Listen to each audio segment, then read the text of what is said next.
Hare Krishna, dear devotees. Welcome to Grow Through Gita Thematic Studies session number 28, Creating Good Fortune. What an interesting topic. So we are going to dive into it. Meanwhile, I see that Saraswati Mataji is here, Kishore Vadvaji is here, Tirumalai Kumaran sir, Shruti Mataji, Ganesh Rao sir, Chetan Prabhu, Shraddha Chaudhary ji, Kusuma Mataji, Raghavendra Kulkarni sir, Gita Kulkarni Mataji, Sharada Mataji, all glories to Srila Prabhupada. Abhirami Mataji is here. Dandavat pranams to you too, Mataji. So, Hare Krishna, everyone, and welcome to this session. Really happy to have you. Yogita ji just logged in as I was speaking. Hare Krishna. So, let's go ahead and begin the session as always by chanting the invocation prayers, the Mangalacharan prayers. It's always nice to seek the blessings of our Acharyas, Guru, and the Supreme Lord, seeking their mercy and blessings before we actually dive into the class. Okay, so I request that all of you, wherever you are, at the comfort of your home or on the road, wherever you are, please sit erect and join your palms together if possible, and kindly chant the mantras along with me, after me, whatever is convenient for you. So let's go ahead and do that. Let me share my screen in a way that you can actually see the prayers.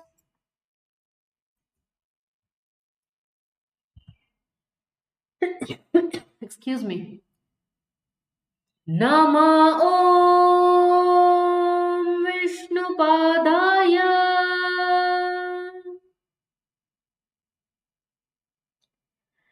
Krishna Preshtaya Bhutale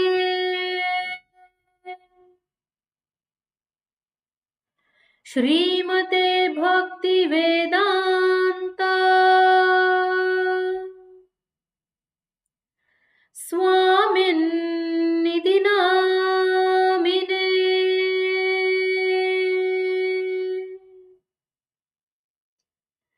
Namaste Saraswate Deve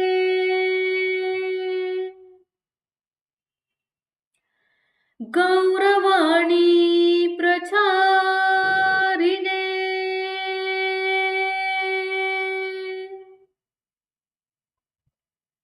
Nirvishesha Shunyavadi Paschatya Deshatarine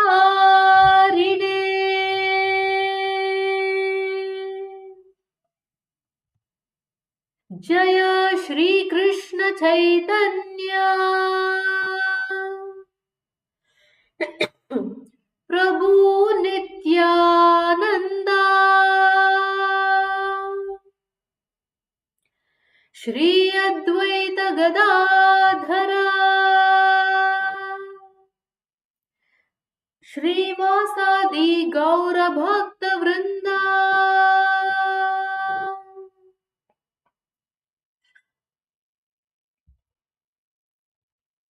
Namo Mahavadanyaya Krishna Prema Pradayate Krishnaya Krishna Chaitanya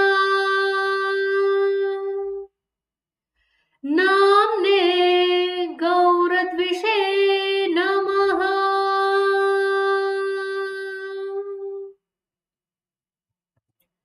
Namo Brahmanya Devaya Go Brahmana Hitaya Cha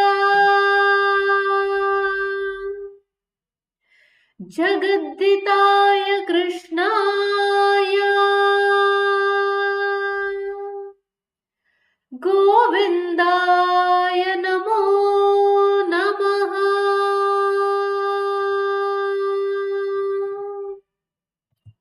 Hey Krishna Karuna Sindhu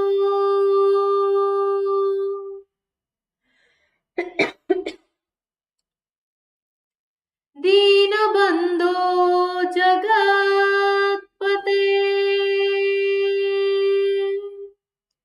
Gopesha Gopika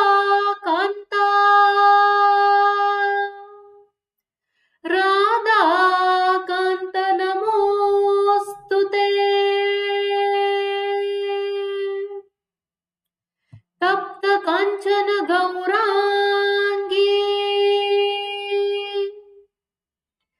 Radhe Vrindavaneshwari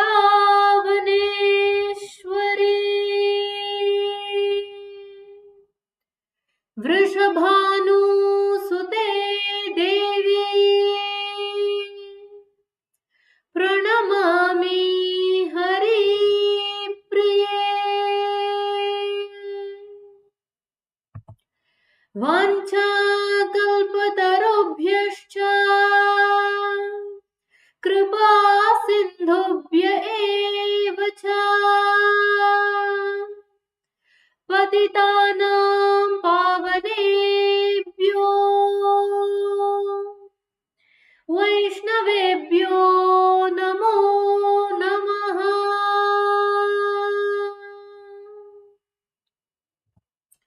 Let us chant the Hare Krishna Maha Mantra 3 times, dear devotees, with love and devotion, invoking the supreme auspicious blessings of Lord Shri Krishna. Hare Krishna, Hare Krishna, Krishna Krishna, Hare Hare,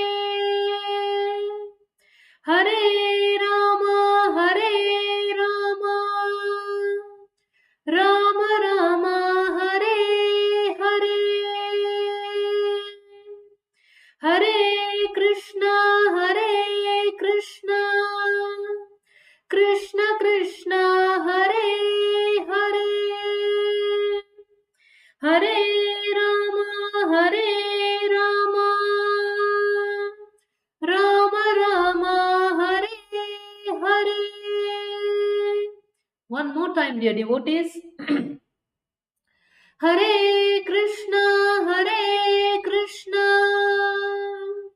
Krishna Krishna, Hare Hare, Hare Rama, Hare Rama, Rama Rama, Hare Hare. So let us offer our humble obeisances and express our sincere, heartfelt gratitude by dedicating the 28th Grow Through Gita thematic study session unto the lotus feet of His Divine Grace A.C. Bhakti Vedanta Swami Srila Prabhupada, my most beloved spiritual master, my eternal source of inspiration, founder Acharya of International Society for Krishna Consciousness, ISKCON for short. So let's pray unto Him, seek His blessings and move forward in today's session. But before we actually dive into today's session, as you all know, today's session is called Creating Good Fortune. So my question to all of you who have very kindly logged in to attend today's session, you could have done a million other things, but you want to know about creating good fortune. So I congratulate you. That's a smart decision that you made. So let's see what all we are going to learn in today's session. I want your 100% attention. If you can kindly keep your Bhagavad Gita as it is copy right next to you. We will be referring to a few shlokas here and there. And maybe also keep a notebook. Something interesting strikes you, you can just jot it down or maybe type it in your phone or laptop or wherever. All that will be very handy. So my question to all of you is, what according to you is good fortune? Because today the session is all about creating good fortune based on the principles of Bhagavad Gita. But what exactly is good fortune in the layman terms? When somebody says, you are so fortunate, damn, you're so lucky, you've got it going for you. You know, so when people talk about fortune and luck and all these things, what exactly are they referring to? So when you saw the title or heard the title in the video invite, even on the poster, what struck you? When we said creating good fortune, what do you think good fortune is? So please take a moment to put it in the chat section. And meanwhile, a special shout out to everybody who's logged in. Bhanuji, Gopi Rangan sir, Satyamurthy sir, Rateshwari Mataji, Tejas Prabhu, Sandesh, Kajal. Kajal ji, I don't know if I've seen you before, but welcome to the session. I hope you can join us every Saturday. Sairam sir is here, Harshita is here, Sukruti Krishna Prabhu and Shubhaprada Devi Mataji, Asha ji, Vijay Rani ji, Karthik Rangan sir, good to see you. Virtually, of course. Yogita Mataji. So, welcome everybody. Hare Krishna.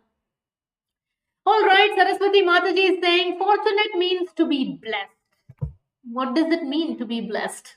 My follow-up question. Banuji is saying luckiest. That's exactly my question, Banuji. When would you consider that you're lucky or you're fortunate, Shraddha ji is saying, for me, it's living blissful life. All right, bliss.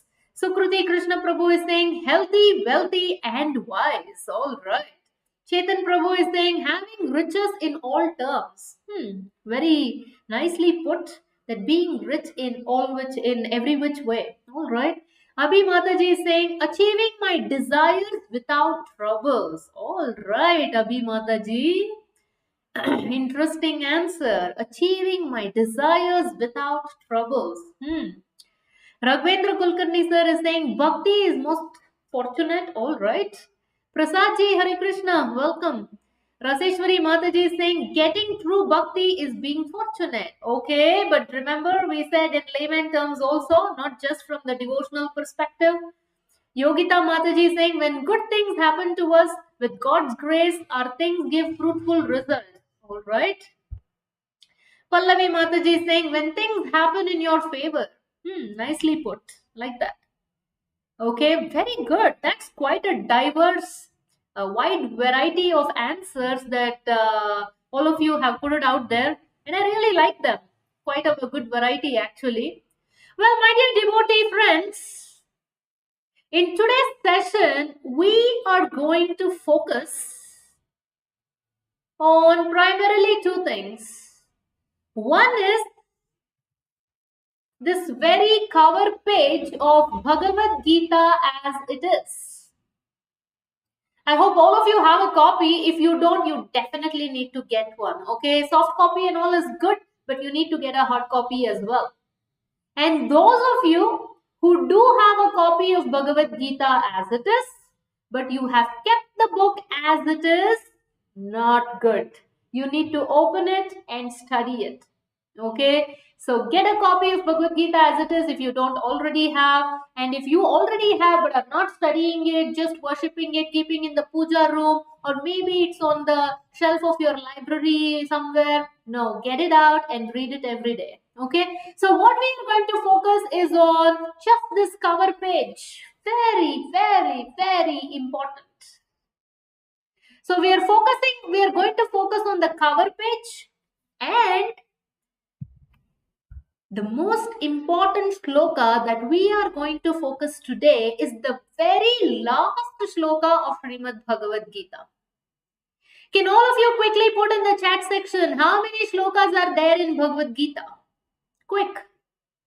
I know all of you know this like at the tip of your fingers. Type it, type it, type it, type it. How many shlokas are there in Bhagavad Gita?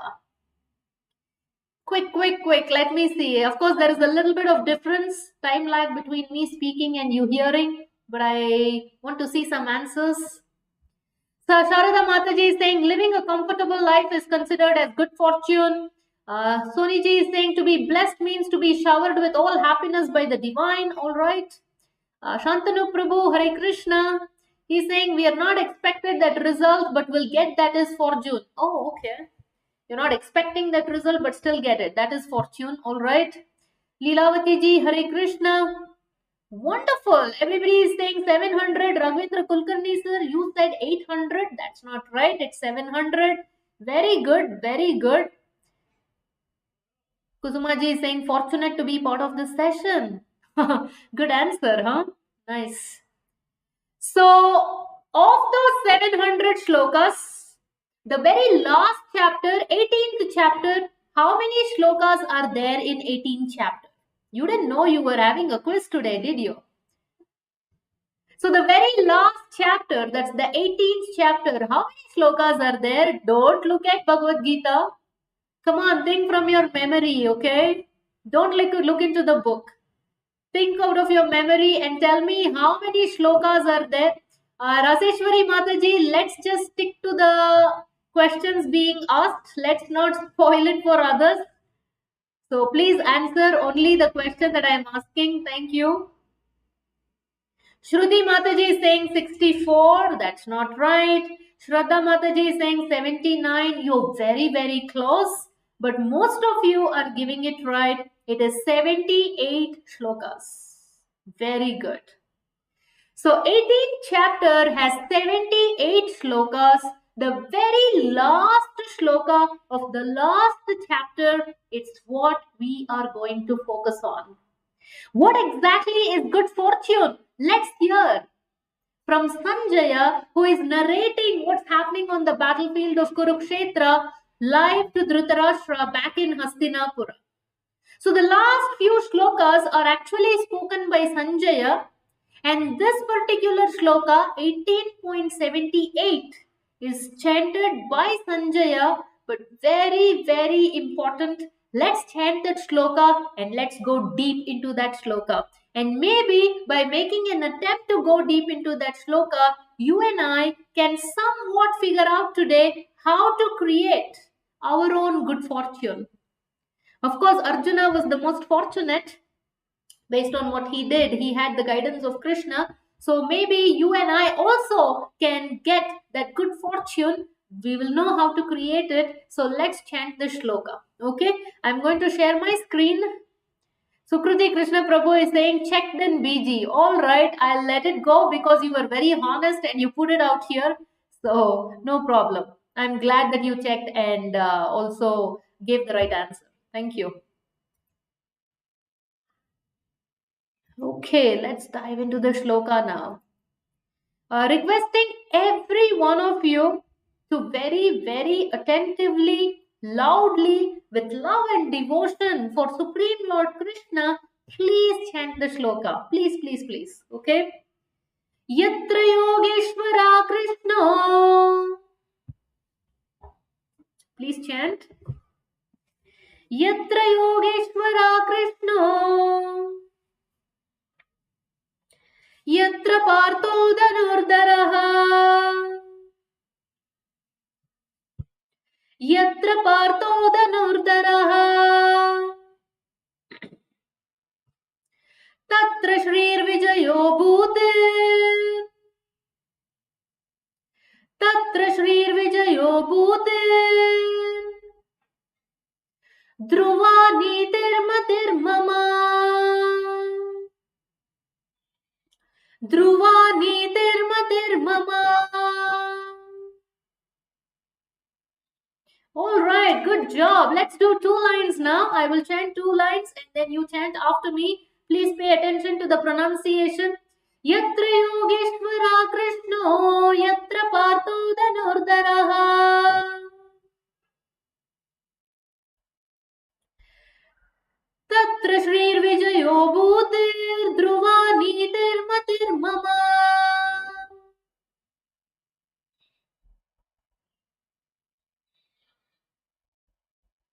Excellent, my dear friends. Let's do 2 lines again. Yatra Yogeshwara Krishno, Yatra Partho Dhanurdaraha.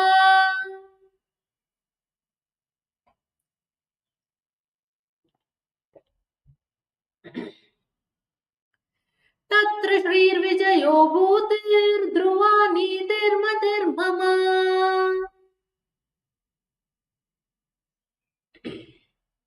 Complete shloka.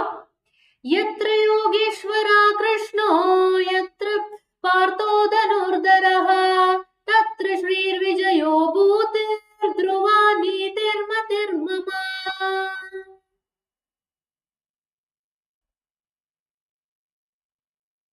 Hope all of you are chanting. One more time, everyone.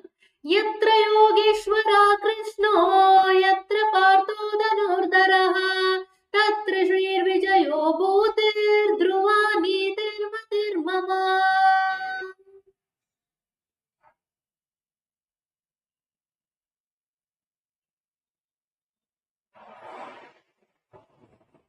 Excellent job. Let's learn the word-to-word meaning and the translation, and let's take a deep dive into the shloka later.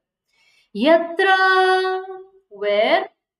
Yoga Ishwaraha, the master of mysticism, Krishna, Lord Krishna, Yatra, where, Parthaha, the son of Pruta, Dhanuhdaraha, the carrier of the bow and arrow, Tatra, there, Shri, opulence, Vijayaha, victory, Bodhihi, exceptional power, Dhruva, certain, Nitihi, morality, Matihi, Mati Mama, my opinion.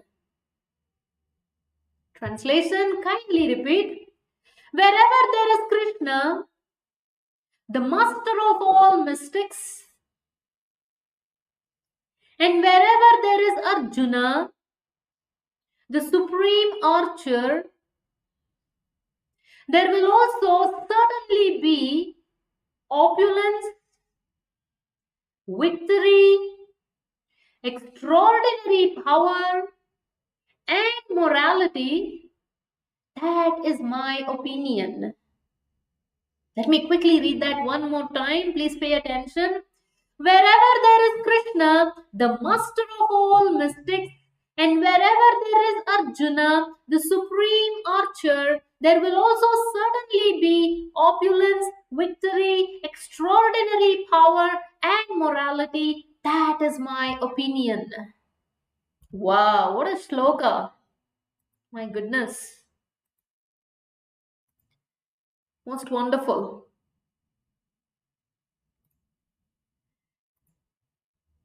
So here on the cover page, my dear devotees, we see there are two prominent personalities, Krishna and Arjuna. So yatra yogeshwara Krishno, yatra partho dhanurdaraha. So wherever the master of all mystics, Krishna, and the great, the best archer, Arjuna, are present, Tatra, there, for sure, certainly, Sanjaya is saying there will be four things. Shri, all kinds of opulences. Opulences means riches. Like Chaitanya Prabhu was saying, what is good fortune? He said, having riches, all kinds of riches. So Shri means opulence, wealth, riches. And not only Shri, Sanjaya is telling Vijaya, victory. Is anybody here who doesn't want to attain victory in anything that they pursue? I don't think anybody wants to fail at anything, isn't it? We all aspire for success, victory. Shri, Vijaya, Bodhihi, extraordinary power. Prabhupada, my spiritual master, used to say that every single person has a special gift, a special power. And to use that special gift, that power in the service of Lord Krishna is the success of life. So Shri, Vijaya, Bodhihi, and Niti, morality. I'm sure we all want to live in a world where we are treated by others in a just way, in a fair way, in a very ethical way. And not only we want to be treated like that, we want to, have that kind of an environment in the society where there is justice, there is harmony, people treat each other fairly and not exploit others, harm others. So morality, niti. So my dear friends, in the beginning when I asked you what according to you is good fortune, you gave me your list. But here is our narrator Sanjaya. He's saying, in my opinion, that means in Sanjaya's opinion, these four things constitute good fortune. And I think that's a pretty good summary. Shri, Vijaya, Bhutihi, and Niti. Opulence, victory, extraordinary power, and morality. But now to have this good fortune,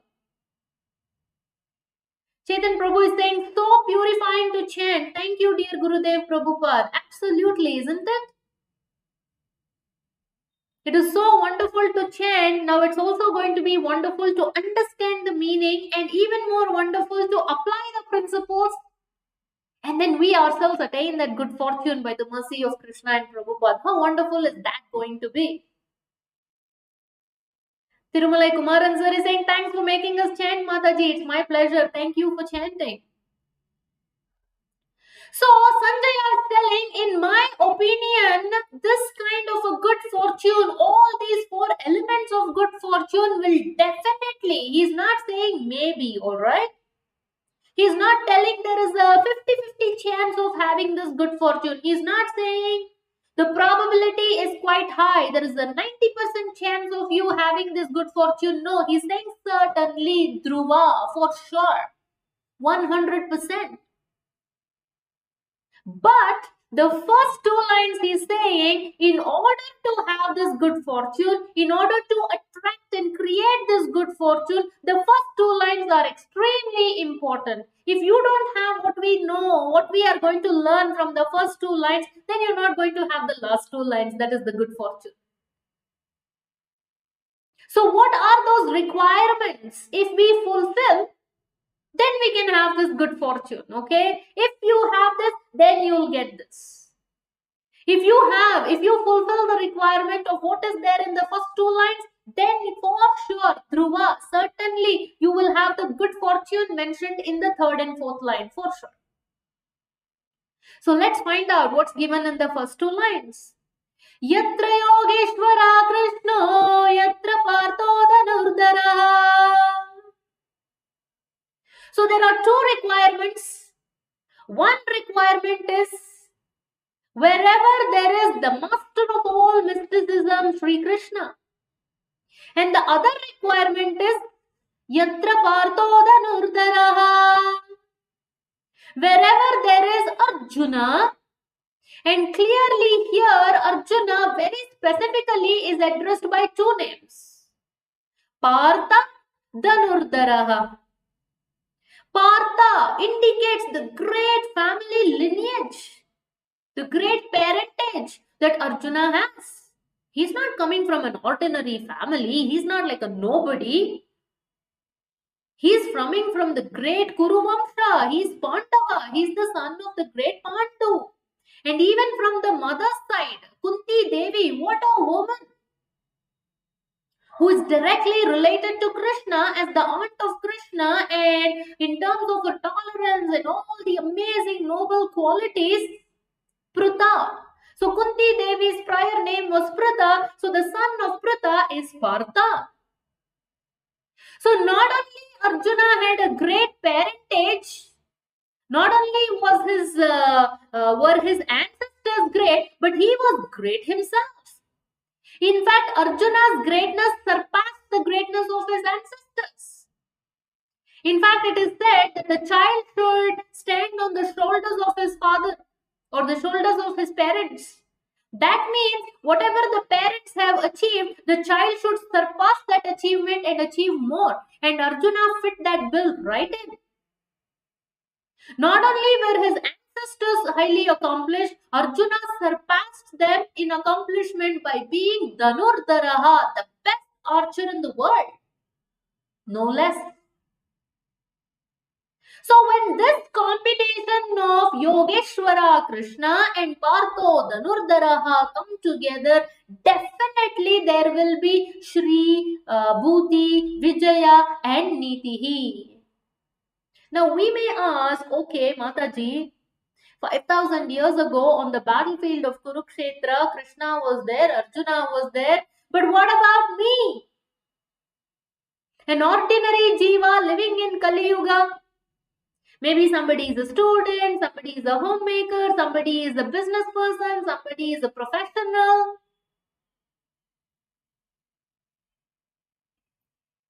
So we might ask, how does this shloka apply to me? How do I take the lessons from the shloka and create my own good fortune? Well, we are coming to it right now. We are getting there, my friends. So what does it mean, this combination of Krishna and Arjuna? Let's first understand that. If we understand this combination and how just like Arjuna aligned with Krishna, if we can figure out how we can align ourselves with Krishna, Yogeshwara, then our good fortune is also awaiting us. Ready. But before that, let me ask you a question. Now this Partha Dhanurdhara, that is Arjuna, was still the Dhanurdhara at the beginning of the Kurukshetra war where he said, I don't want to fight? The same Dhanurdhara had also fought many other wars also. But now at the end of Bhagavad Gita, what is so special about this Dhanurdhara Arjuna? What is the shift that happened in the Arjuna from the beginning of Bhagavad Gita to the Arjuna who's now gotten up, saying that, Karishye vachanam tava, oh Krishna, I'm ready to fight on your behalf. So what is the difference between these two Arjunas? The Arjuna at the beginning of Srimad Bhagavad Gita and the Arjuna towards the end of Srimad Bhagavad Gita. Anyway, Krishna told him, right, Sarva dharman parityajya mamekam sharanam vraja. Aham tvam sarva papepyo mokshayishyami ma shuchaha. After Krishna telling Arjuna, you give up all kinds of dharma, and Arjuna's dharma as a Kshatriya was to fight. But the same Krishna also told him, you get up and fight. But use your own discretion. I am not forcing you. Do as you please. Yata ichchasi tata kuru. Whatever your ichcha is, you do like that only. So with all these instructions, could you please tell me what is the difference between Arjuna at the beginning, Dhanurdhara, and at the end? What is the significant difference? Can anybody tell me? Saroj Saunani ji, Hare Krishna. Gopi Rangan sir is giving some answers. That's good. Very nice. All correct answers. Very good. You had to look into your copy. No problem. That's okay. Okay, Saraswati ji is saying he was now the enlightened Dhanurdhara towards the end because he heard the Bhagavad Gita and saw the universal form of Krishna. Alright, interesting perspective. Anybody else? What's the difference between the Arjuna in the beginning and Arjuna later?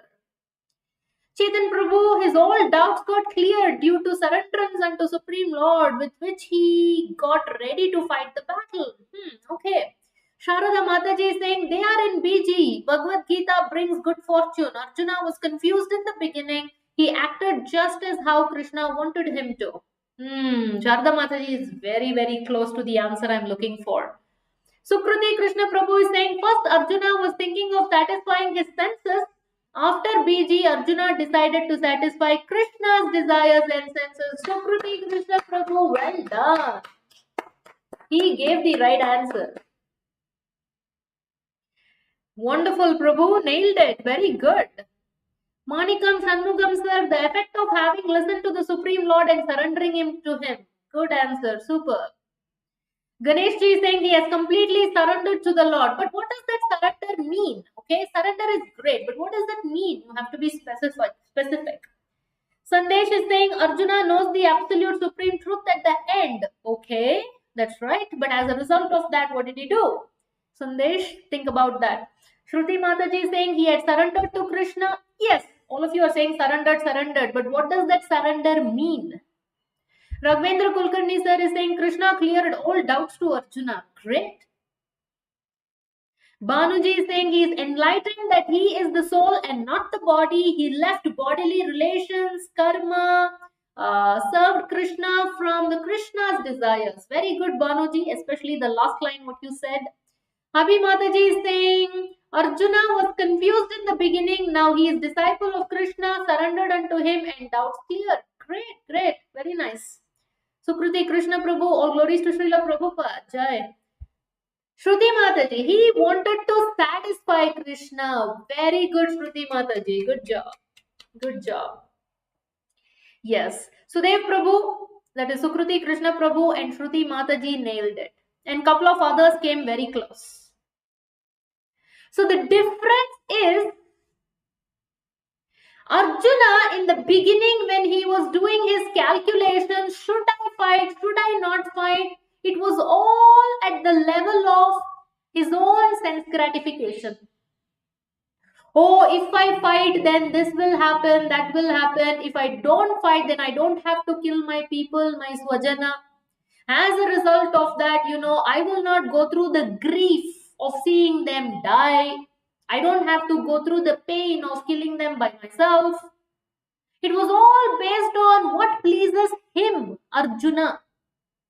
But later, after listening to the shlokas of Bhagavad Gita straight from the lotus mouth of the Supreme Lord Krishna, now when he got up, Dhanurdharaha picked up the Gandiva and said, I am ready to fight to the best of my ability for your pleasure, Krishna.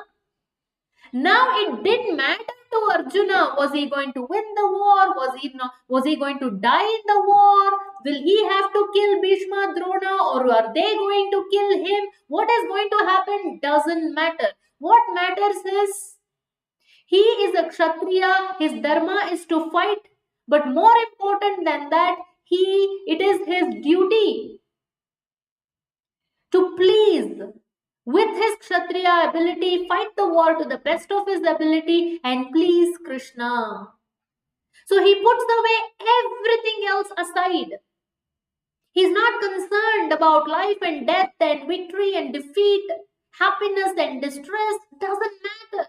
The only thing front and center that is right in front of Arjuna is, am I pleasing Krishna? What should I do that will please Krishna? If Krishna is pleased, everything else is okay.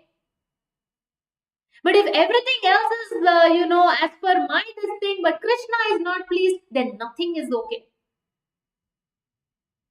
So that's the only consideration Arjuna had. My intention is to please Krishna. And what will please Krishna?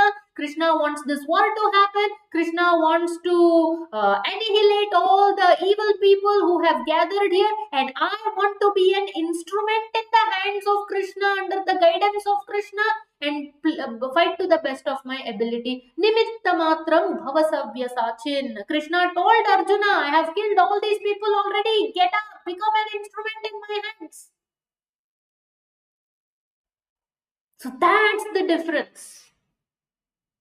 So the number one lesson for you and me in order to create good fortune is, what is your intention with whatever it is that you are doing in your life? Whether it's taking care of your family members, whether it's taking care of your own body and health, physical health, mental health, emotional health, intellectual health, whether it is working at your office and earning a salary, or whether you're running your business, or whether you're studying as a student, whatever it is that you're doing, what is your intention behind that action? Are you also calculating like Arjuna? Profit and loss, victory and defeat, happiness and misery? Are you also calculating based on your own sense pleasure? What will it bring to you? Or are you thinking like Arjuna towards the end, what will please Krishna? If I waste my time on social media, is it pleasing Krishna? If I do not wake up early in the morning, will it please Krishna? If I marry or don't marry this person, will it please Krishna? All your choices, moment to moment, what is the intention? Is your intention to please Krishna? Then you are Dhanurdharaha, like Dhanurdharaha. It's not like you are also having a bow and arrow or anything like that, but you are like Arjuna. So what does it mean? Yatra partho Dhanurdharaha. That means an Arjuna who is ready to carry out the order of Krishna. Right now, what will please Krishna is to fight the war. But Arjuna is not saying he will do just that. He is telling, Karishye vachanam tava. Krishna, I am ready to do whatever will please you. So that should be our attitude.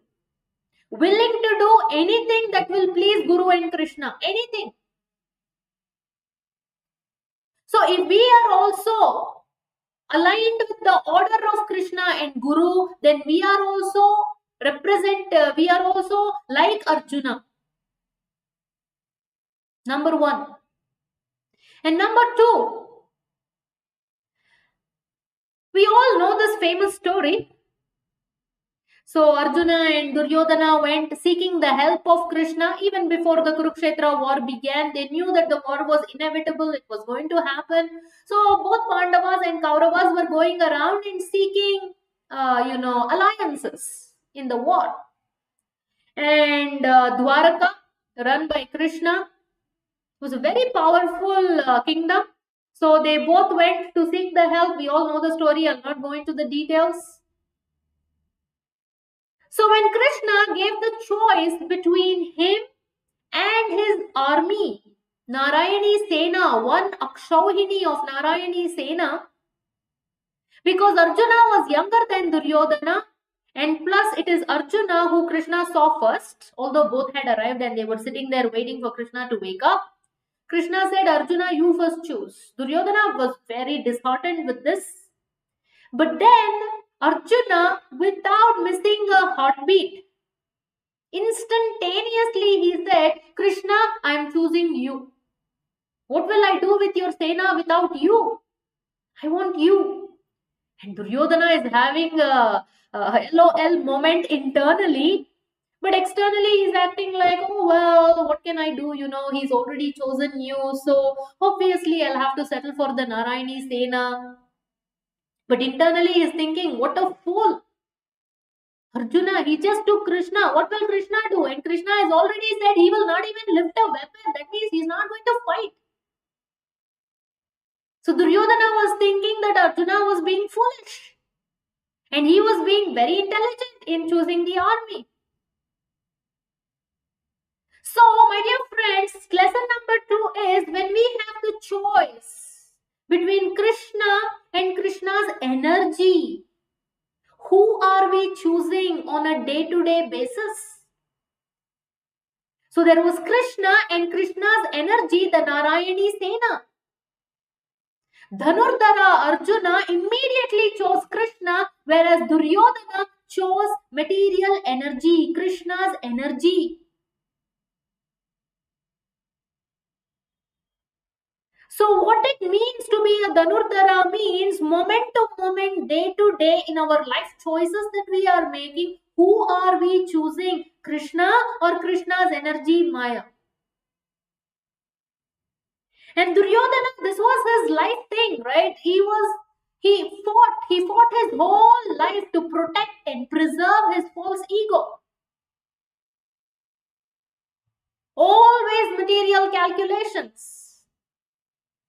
And it is said that Duryodhana was so egoistic that even when it was, very high scorching heat, he would not let anybody even hold an umbrella on top of his head. He didn't want anybody to above him, including an umbrella. That was how strong his false ego was. So Krishna versus Krishna's energy. Who are we choosing? And many a times even ISKCON devotees, are made fun of. They even sometimes ask us, it's like, you're so young. All this can wait until retirement. You can do later. Why do you all, dedicate your lives like this for chanting? What, every day 2 hours? Hare Krishna, Krishna Krishna, Hare Hare, Hare Ram, Ram Ram, Hare Hare. What? Bhagavad Gita, Bhagavatam. So they are also thinking, just like Duryodhana thought about Arjuna, these people are also thinking like that about us. But they don't know. Krishna e bhaje se bada chatur. They don't know that we are choosing Krishna instead of just Krishna's energy. But when we choose Krishna, Krishna's energy is part and parcel. And actually, they are the fools who are just going by the glamour and glitter of material energy, and they don't know that Krishna is the source of all of it. But whoever chooses material energy is going to be royally cheated by Maya. So I remember this funny story. Once in the train, it was in the summer, so they were selling hand fans. You know, the hand fans that we get, the plastic made ones. So it was very cheap actually, some 10 rupees or something, like 10 rupees hand fan, 10 rupees hand fan. And he was also giving a guarantee for that 10 rupees hand fan. He said, doesn't matter how you do, you know, this hand fan, it will not break. And one man, he was really intrigued by this. Okay, he said, first of all, it is quite cheap, 10 rupees. And on top of that, he is giving guarantee that it's not going to break. So he immediately took out 10 rupees from his wallet and gave him and said, give me one. And he gave him, and then after taking, he just did like that, and then it immediately broke. And this fellow was furious. He just now gave the guarantee that it was not going to break, and it did. So by the time this fellow could go to the next bogie, this person chased after him and said, hey, stop. You said this was not going to break, but it has broken. Look, give my 10 rupees back. So this fellow asked him, you bought the fan, but did you ask me how to use the fan? And this fellow said, this is just a hand fan. What is so great about how to use it? And the seller, he said that this is a special hand fan where, you know, you should not move the hand fan. Hold the hand fan still and shake your head. So instead of shaking the hand fan and you staying still, this is a special one. You should hold the fan still and you should shake your head. And this fellow just banged his head and is like, you know, so disappointed that he was cheated. So material energy is like that. It will allure us with its, you know, all the kind of this 10 rupees hand fan. And then once we fall for it, get enticed by it, and then it will royally cheat us. Just like Duryodhana, he was enticed by the one Akshauhini of Narayani Sena. And then Krishna, how he cheated them. Not that Krishna cheated them, maybe I should not put it that way. That's not the thing. But it is the material energy that cheats us royally. So we should always be cautious as devotees. Krishna versus Krishna's energy, Maya, material energy. Always choose Krishna and don't fall for the enticement of material energy. It will look very, very attractive. So once Prabhupada's disciple, they were on Venice Beach morning walk. And one disciple pointed to the ocean and said, Prabhupada, the ocean is so beautiful. And then Prabhupada smiled and said, yes, but only from a distance. How true, isn't it? If somebody gets enticed by the beauty of the vast ocean and they just go into the ocean, it can just pull them into the waves and they could drown. So similarly, Maya also, it looks very attractive from a distance.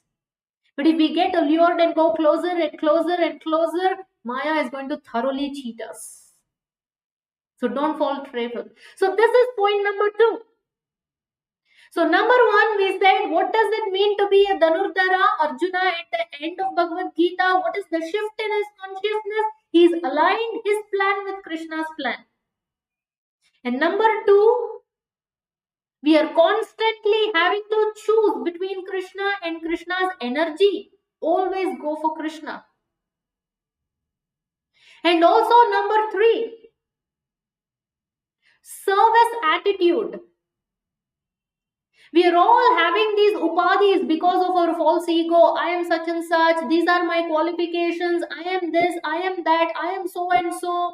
I am so knowledgeable. I have all these degrees, certificates, accomplishments. I am so wealthy. I come from a great family lineage. I'm so beautiful, I'm so intelligent, I'm so talented. We have so many of so, and the false ego is inflated. But we should always remember, although Arjuna was so accomplished, in fact, we can have an entire class simply talking about how great Arjuna is, all his accomplishments. But even somebody of the caliber and accomplishment worthy of Arjuna, even he needed the guidance of Krishna to create good fortune. He could not do it on his own.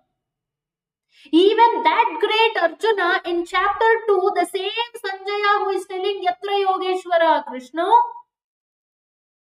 he was on his knees. Ashrupurna Kolekshana, with his eyes brimming with tears. If that's the condition of Arjuna, then what can Maya not do to you and me? Who are we? Nothing really compared to Arjuna. So number 3 is, we should never think that my abilities, my strengths, my talent suffices and I will achieve victory because of that. We all, regardless of whatever other things are, every one of us need the guidance of Krishna. Yatra Yogeshwaro Krishna, that is number 1 requirement. We need the step-to-step guidance by Lord Krishna. We need Krishna's intervention. And we have to understand Krishna's supreme position and we should render service. And look here, just the cover page. The Supreme Lord has become a servant of his disciple. Of his devotee. Not disciple, devotee. And Krishna not only served his devotees, Pandavas, all through, he was even serving the horses. He would make sure that they are fed well and they drink, water from time to time. He would go and massage them, and all the wounds that they had, Krishna with his magical touch of his hands would nicely caress them and heal the wounds of the horses. So the Krishna who graced and took care of the cows in Vrindavana also served and took care of the horses of his devotee Arjuna. So the Supreme Master is giving us a lesson how to be of service. So we should learn that we should have this service attitude. So when we are actually serving Krishna with the right consciousness, that is what is going to attract Krishna's mercy, Guru's mercy. So service attitude. And also Nirmatsarata, another very important quality, number 4. We see the greatness of Pandavas was that they were so united and they were never ever envious of each other. When Krishna said he was going to be the chariot driver of Arjuna, Yudhishthira did not say, Yudhishthira, he didn't say, "Go Krishna, have you not checked my date of birth? I am the eldest. If we win the war, it's I who is going to be the emperor of the world. Why don't you drive my chariot?" No. Bhima did not say, "Krishna, I am so powerful. Why are you not driving my chariot?" So there was never envy between the brothers. There was no Matsarata. Not just between the brothers, they were not even envious of anybody else. So this envy, Irsha, Bhava, Matsarata, this is what is actually the cause of our existence in the material world. Our envy towards Krishna is the first step of our fall down into the material world. So if we harbor and nurture this false ego more and more and more, we cannot attract Yogeshwara Krishna. So instead, we should just focus on whatever we have and then offer that to Krishna. So if we can have all these wonderful things, my dear friends, the first line, Yatra Yogeshwara Krishna, our Lord is so wonderful, so magnanimously generous. Just like Arjuna was loyal to Krishna, he chose Krishna and not Krishna's army. Krishna is even more loyal to his devotees. And we see this reciprocation of Krishna, this Yogeshwara, every step, every day of the war, it was Krishna who was helping and protecting the Pandavas. Like there are so many wonderful incidences where it so happened that Krishna had to intervene, and using his mystic power, he had to settle things. So once what happened, Sahadeva was actually an astrologer. He knew good astrology. And when Duryodhana went and asked Sahadeva about, what should Duryodhana do in order to achieve victory in the war, Sahadeva magnanimously, he shared with Duryodhana that, on Amavasya, if you do Kalabali Yajna, then, O Duryodhana, you'll attain victory.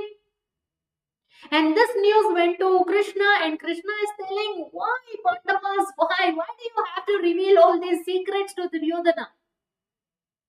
Anyway, but Sahadeva has already told Duryodhana, and now Krishna has to do something. So one day before Amavasya, Krishna started doing this elaborate homa and puja and tarpana for his ancestors. And Duryodhana and his, entourage, they came and asked Krishna, Krishna, what are you doing? And Krishna explained to them. And they thought, isn't it Amavasya tomorrow? Krishna, but he is doing today. Well, they thought if Krishna is doing today, maybe today is only Amavasya. Then Duryodhana also did the Kalabali Yajna on that day, the day before Amavasya. And there Krishna, sun and the moon are getting a little confused. They are thinking, what is this, Baba? Homa is happening, all the Tarpana is happening. Surya asked Chandra, when is Amavasya? Chandra said, as per my calculation, it's tomorrow. But I don't know. Then Surya asked, then what is going on here? They said, let's go find out. And both Chandra and Surya, both of them came stand in front of Krishna. They said, my dear Lord, maybe you've mistaken. Amavasya is tomorrow. And Krishna said, when moon and the sun come in one line, that is Amavasya. And right now, you both are standing in front of me. So today is Amavasya. So like this, Krishna, Yogeshwara, the master of all mysticism, always doing these adjustments. What not? So the other party, Duryodhana, they ended up doing it a day before Amavasya. And there we have, and then Krishna goes and tells the Pandavas that, you take the credit of Yajna, tomorrow you take the remnants of this Yajna. Finish it off.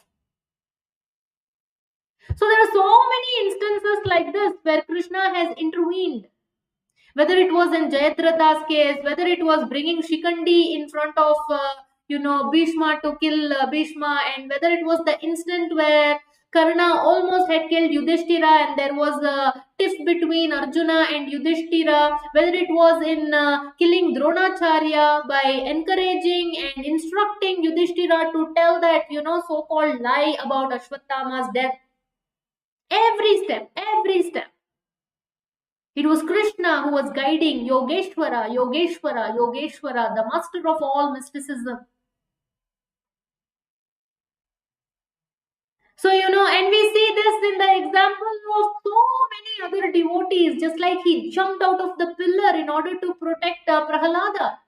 In this never before seen form of half man, half lion. He's Yogeshwara, he can do anything.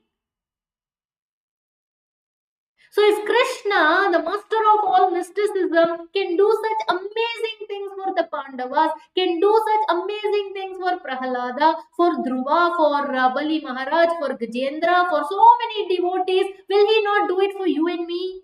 Of course he will. So Krishna's presence, Krishna's mercy is always there. That is non-negotiable. But what is not there is your and my surrender. Your and my acting like Arjuna did, choosing Krishna, serving Krishna, aligning with the order of Krishna, trying to please Krishna. That is what is missing. So what does it mean to surrender to Krishna? So surrender to Krishna means first of all identifying what is my nature. What is my nature? Now nature is at the soul level, nature is at the body level, nature is at the mind level. But basically Atma Dharma, Varna Dharma, Ashrama Dharma. Atma Dharma is of course the most important because it's at the soul level and that's eternal. Whether in the material world or spiritual world, no matter what our condition is, regardless of the external circumstances, Atma Dharma is to always serve Krishna, chanting the 16 rounds, studying Bhagavad Gita, Bhagavatam, doing seva for Krishna. This is there. It's a given. But also identifying what is my Varna Dharma. Am I a Brahmana by nature, Kshatriya by nature, Vaishya by nature, Shudra by nature? What is my Swabhava? First identify and then use that nature in the service of Krishna. If I told you that I will surrender, I will offer the flat screen TV of our Sukruti Krishna Prabhu and Shubhaprada Devi Mataji, is that really surrender? That TV doesn't even belong to me, it belongs to them. How can I surrender something or offer something that I don't own? So many people today are like that. They are doing somebody else's dharma. And if you offer that to Krishna, that is not your swabhava, that is not your dharma. And the same thing with ashrama. The Varna Dharma is there for the whole lifetime, it doesn't change. But the Ashrama Dharma, whether you are a brahmachari, grihastha, vanaprastha, sannyasi, depending on the stage of life that you're going through, that should also be offered to Krishna, surrender to Krishna. Remember, Varna Ashrama, it's Daivi Varnashrama. Krishna is in the center. We have to offer everything to Krishna. We can't say only 2 hours in a day I chant 16 rounds, that I surrender to Krishna. But all through other 22 hours, whatever I do is for my pleasure. Only 2 hours of chanting is for Krishna's pleasure and 22 hours what I do is for my pleasure. That's not going to work. Everything we do, Atma Dharma, Varna Dharma, Ashrama Dharma, everything should be offered to Krishna. And Krishna also is so kind. He does not ask us to do something, out of the box, something that's not in our capacity. Never. Like Krishna didn't tell Arjuna to do something that's not his swabhava. He's already a Kshatriya. Fighting is his nature. So Krishna said, anyway, fighting is your nature. Why don't you fight for me? So most of the times, even for us, Krishna doesn't ask us to do something totally drastically different. What he asks is to do something that's already in our nature. It is already there in us. We have to do it. Our talents, our abilities, our skills, offer it to Krishna. But yeah, once in a while, although throughout Bhagavad Gita, Krishna is telling Satyam, Satyam, Satyam, be honest, be truthful. But when Krishna tells Yudhishthira you have to lie, then you better do it. Because Krishna knows what he's doing. So in Yudhishthira's case, although generally to speak a lie is adharma, but when Krishna is telling you to speak a lie, that itself is the supreme dharma. And when Yudhishthira momentarily disobeyed that or questioned that, he had to visit the hell for that. He had to visit hell for that. But usually speaking, Krishna tells us to do that which is, as per the Shastra, that which is our dharma. He doesn't ask us to do anything other than that. He doesn't tell us to take a bicycle and put the motor of a bike on it, which we saw in Mayapur once. That's quite dangerous. You can only take a boat in the river Ganga. You can't take a bicycle in river Ganga. So whatever your nature is, you do accordingly. A grihastha should not act like a brahmachari. A brahmachari should not act like a grihastha. A grihastha should not act like a sannyasi. So everybody should understand what is their own dharma. Don't try to take your bicycle and put a motor of a bike and try to make it something else. No need, not needed. Use bike like a bike and a motorcycle like a motorcycle. Whatever it is, Svabhava and Dharma, use accordingly. And when we learn to do this, so this is all part of surrender. Surrendering, offering all the dharmas unto the pleasure of the Lord. With the intention of pleasing the Lord. Because when we love somebody, it's intrinsic that we want to please them. Now, how do we please? It should be based on their order, their expectation, not whimsically, I will do whatever I want and Krishna, you be pleased. No. You please Krishna according to Krishna's order. And now the next question will be, well, what is Krishna's order? Shastra, Sadhu, Guru. So Krishna's order, if you want to know, Bhagavad Gita is here. So many shlokas. Patram, Pushpam, Phalam, Toyam, Karmanye, Vadikaraste, Ma Phaleshu, Kadachana. So many shlokas.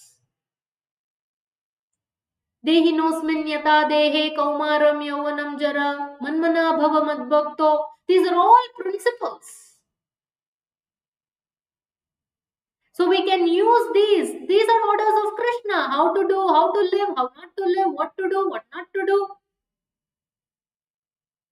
So sometimes you may ask, but Bhagavad Gita is for everybody. Just like, chanting 16 rounds and following the regulative principles is for everybody. But what about my specific condition? What should I do? Should I study engineering or should I go for law? Should I study computer engineering or industrial engineering? Should I take this job or should I take that job? Or should I start my own business? Should I marry or should I not marry? Should I have 2 children or should I have 4 children? Should I make paratha or should I make lasagna? So somebody may say, I have so many questions. I can't consult Bhagavad Gita for these specific questions. Well, that is where we observe the life of Sadhu Sangha. We see devotees, how are they conducting themselves? What kind of life are they leading? And we can associate and take guidance from them. And based on the time, place, circumstance, if we want like super specific instructions about some major choices of our life, we don't have to keep asking every specific little thing to our guru and bother them. But the major choices of our life, if we want like very specific instructions, that's where guru comes into picture. So by consulting all three, Shastra, Guru, Sadhu, together we will know what is Krishna's order. And when we execute Krishna's order, then the first 2 lines, we are fulfilling the requirements. Yatra Yogeshwara Krishna. We know Krishna is so loyal towards his devotees. He can do anything for his devotees. And he is ready to do anything for us, you and me. Provided Yatra Partho Dhanurdaraha, we are also willing to act just like Arjuna did, with the intention of pleasing Krishna, doing whatever it takes to please Krishna, following the order of Krishna, choosing Krishna versus Krishna's energy. If we do all those things, then Tatra, Shri, Vijaya, Bhutir, Dhruva, Nitir, Matir, Mama. All the opulence, all the good fortune, victory, everything will come. Again, don't concoct in your own head. The good fortune doesn't mean you are always going to be in good health. Death is not going to touch you. You're not going to grow old. Your near and dear ones will always be healthy and, long living. It doesn't mean that. Anyway, this whole material world, what is happening is like a drama. It is not even the reality. It's an illusion. So even after Arjuna surrendered and fought the war, Abhimanyu died. It's not like mishaps did not happen. So good fortune doesn't mean everything should go the way I want to go. That's not the definition of good fortune. It is having the faith and belief that everything is going to be okay because I'm surrendered to Krishna. I've taken the shelter of Krishna. Everything is going to be okay. Even if it is not okay, it is still okay. Because we will realize sooner or later that everything Krishna did, what at the time may have seemed painful or something bad, so-called bad, we see that whatever Krishna did was in our best interest. He is our Suhrit. He is our ever well-wishing friend. Even Prabhupada used to sign off, your ever well-wisher. So there's nothing to worry about. So we should take a lot of inspiration from this shloka. It's so purifying to chant the shloka. It's so wonderful to understand the meaning of this shloka. And it's going to be even more wonderful if we can actually live our life as per the instructions of this shloka. Then, my dear friends, if we can live like this, Prabhupada writes, Sanjaya also tells, every moment is thrilling. Who doesn't want a thrilling life, isn't it? Everybody wants a thrilling life. Why? Because then we become a part of Krishna's adventure. We don't know what's going to happen, but we know whatever is going to happen will be the best because my friend, my ever well-wishing friend Krishna is in charge. He's the supreme controller. He's the supreme Lord. He will take care. So you just play your part in that adventure and Krishna will take care of the rest. And ultimately, Krishna is not here to give us some tiny material so-called pleasure, happiness. Krishna is here to give us the ultimate spiritual bliss by taking us back home, back to Godhead. So all the so-called successes, failures, whatever that's happening here, it's all taking us, leading us to that spiritual bliss, that ultimate eternal bliss. We are, getting closer and closer to that. So Krishna is not so much about the illusion here. He wants us to have the real deal in the spiritual world. That is where he is taking us. So we should keep always that in the mind and just live as per this shloka and align our lives as per Krishna's order and just do everything with the intention of pleasing Krishna. Our Atma Dharma, Varna Dharma, Ashrama Dharma, everything should be dedicated for the pleasure of the Lord. Okay, so yatra yogeshwara Krishna, yatra partho dhanurdaraha, tatra shrir vijayo bhutir dhruva nitir matir mama. Thank you very much, everybody. I hope that was inspiring and a little helpful in understanding the shloka. Okay, so if anybody has any questions, please let me know in the chat section.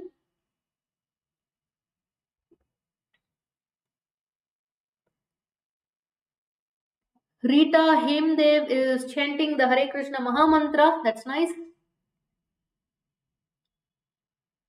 Saraswati ji is saying, awesome explanation, Mataji. We are indeed fortunate to hear to this glorious knowledge so beautifully narrated. All glories to Srila Prabhupada. Thank you, Mataji. So anybody has any questions, comments, feedback, please put it in the chat section.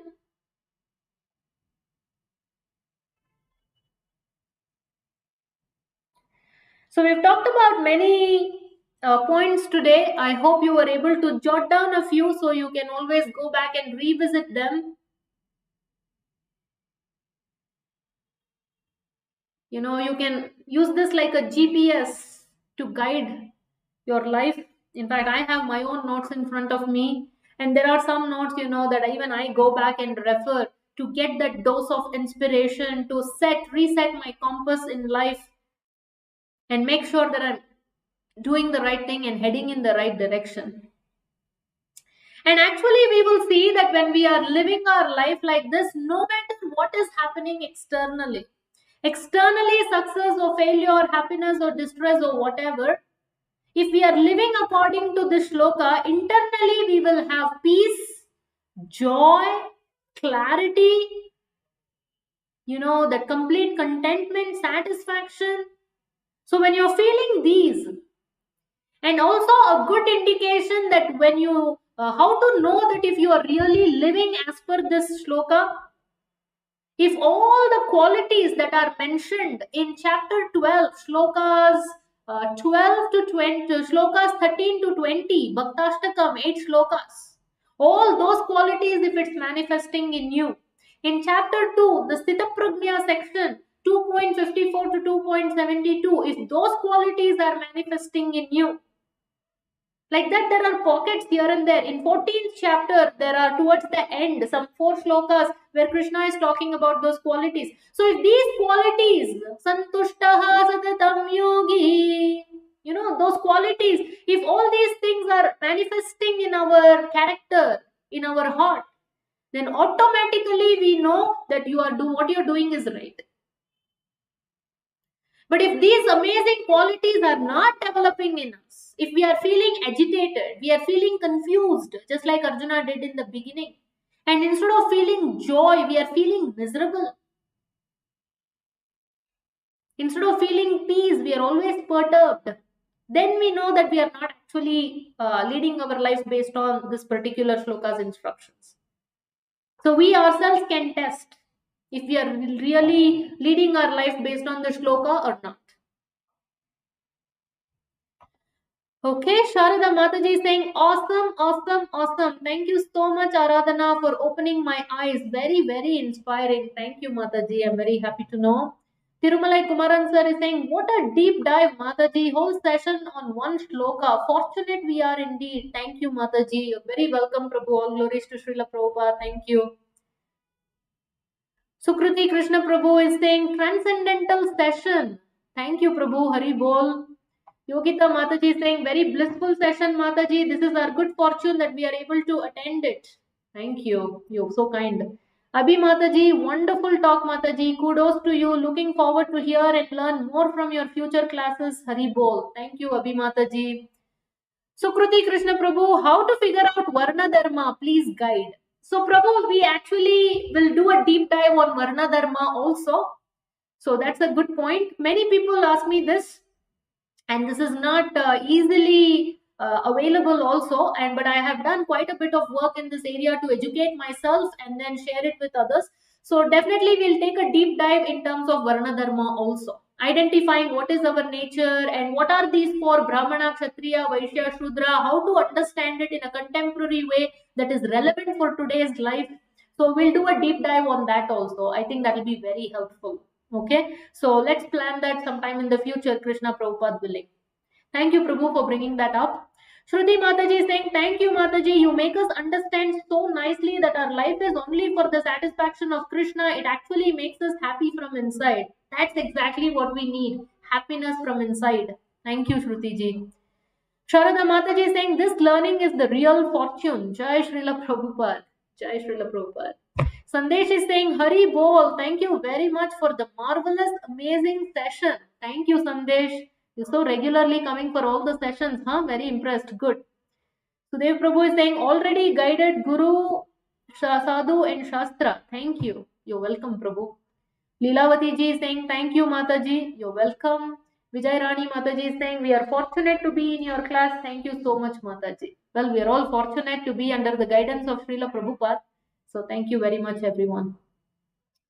So thank you for joining, and I humbly request that going forward also, week after week, we are picking up topics like this and doing a deep dive. Last week we did 5 factors of success. Today we talked about creating good fortune, and before that we did like a 5-part series on 20 components of knowledge. So week after week we are doing this. So I would really appreciate that when you receive the poster or the video promo or something like that, whatever we send out, kindly pass it on in your circles, okay? So whether they come, don't come, doesn't matter. How many really show up, it doesn't matter. What matters is you and I do our part in serving Krishna and Prabhupada. So if you can kindly share it in your circles, 10, 20 people about it, tell that it's affecting my life for the positive. Why don't you also join? And put it on your statuses, social media, in your groups, wherever possible. Please spread the word. And anybody who has joined newly today, please subscribe to Aradhana online YouTube channel so you can participate in all our live sessions and also watch our recorded videos. You'll get an update. Hit that bell icon and get the notifications. And if you feel like you got some value for the last 1 hour 22 minutes, that if you feel like it was worth it, why don't you go ahead and hit that like button, that thumbs up button that you see there, and spread some love. So that way when other people see it, maybe they will get more encouraged to watch and check out the video. So please hit that thumbs up button and show us the like. Banu Mataji is saying, choosing Krishna over choosing Krishna's external energy moment by moment is ultimate, Mataji. All glories to you, Prabhupada, Sri Krishna and Sri Krishna. Thank you so much. You're very welcome, Mataji. All glories to Srila Prabhupada and Krishna. Gita Kulkarni ji is saying, Mataji, we are really fortunate to have such a wonderful guru. Hats off to your deep knowledge. Well, I am not a guru. I am simply trying to serve my own guru, Srila Prabhupada. So may he be pleased with this humble effort. It's only because of his empowerment that I'm able to speak and share whatever little I can. Okay. In fact, I was a little scared before the class. I was thinking that how is it all going to come out, and but Krishna Prabhupada are always guiding. It's only their mercy. Thank you. Asha ji is saying, thank you so much, Mataji, for such wonderful explanation. I feel very fortunate to learn from you, Mataji. Thank you, Asha ji. Appreciate that. Hope I didn't miss out others. Shraddha ji is saying, Mataji, how to identify our true nature and offer it to Krishna? Yeah, so Shraddha ji, this is what we were talking about. Sudev Prabhu also was asking about Varna Dharma. We will have a deep dive on these topics in our future sessions, okay? So it's practically impossible to cover everything in just one session. We will address these. So keep an eye out for our future sessions also. We'll do a deep dive then. Raghvendra Kulkarni sir is saying, Dhanyavad. You're welcome, sir. Saraswati Mataji is saying, hit the like button before the class started. How wonderful is that? Thank you, Saraswati Mataji. We need more devotees like you, huh? Even before the class started, hit the like button. I noticed that some of you had already done that. Thank you. Thank you very much. So anybody who's come newly, I am going to leave my email address here. So that way you can get in touch with me by dropping an email and your phone number. So that way I can get to know you and see how best we can serve you. Okay, so different people have different needs. So we can put you in one of our groups where you receive our daily messages, and also you can get to know about our other classes like Japathon, Srimad Bhagavatam class, Shloka class, Women of Wisdom, Wow class. So I can that way serve you better. So here is my email ID. I put it in the chat section. Anybody who's new attending, and if you like it, please drop me an email. Okay, and I'll get back in touch with you. All right, so looks like that's it for today. It's 6:55 p.m. So next Saturday we'll be back with yet another topic, making a deep dive and trying to imbibe the principles of Bhagavad Gita, getting inspired and transforming our life. So that way, week after week, together, all of us can grow through Gita. Okay, so thank you very much for joining today. Srimad Bhagavad Gita ki Jai. Jagat Guru Srila Prabhupada ki Jai. Samaveta Bhakta Vrinda ki Jai. Gaur Premanande Hari Hari Bol. Thank you very much, everybody. Take care, everyone. Hare Krishna.